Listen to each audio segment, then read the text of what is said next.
You and I have talked, at various times over the past couple of years about all these great changes that have been happening in the industry.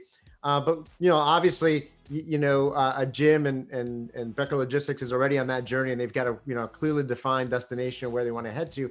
But for brokers that are just getting started, with digital transformation, I mean, how should they map out their journey? Because sometimes it could be very daunting, right? And it seems like it could be so far away. I mean, what are perhaps some key milestones that they should define and work towards along the way? What Jim said is absolutely right. Having a big plan is very important. But for those who are starting off fresh, the biggest question is, as a 3PL or a broker, the first thing one should ask is, what's my digital strategy look like? What's the purpose of this platform, right? Typically, that purpose should start with, the two things that you both have mentioned. One is scalability. The other one is profitability. These are the two important things for brokerages. How fast can you increase your scale, and how well you can lower your variable cost of covering a loan, because that defines your margins.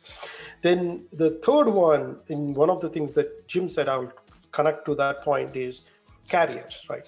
Typically, a digital platform helps brokers keep their carriers for longer periods of time.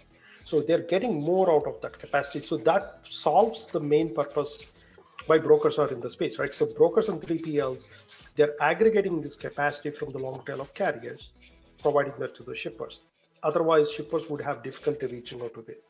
So that sustained, consistent capacity comes from having these carriers for longer periods of time rather than one and done. So a digital platform can help them typically. So if you're a broker, and if your goals are, I want to scale up faster without increasing human power, I want to lower my margins or a variable cost of covering a load and increase my margins, and I want to keep my carriers for longer period of time. So carrier adoption or carrier relationship, right? If these are the goals, then that drives the journey, right?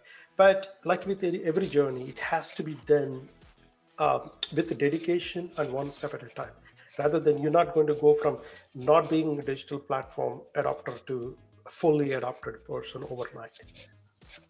Yeah, that's a great point. I mean, even in Jim, in kind of characterizing your journey here, I mean, you said, you weren't going from 0 to 100%, in 1 year. You kind of recognize that it's going to take, various steps, to getting to that ultimate goal.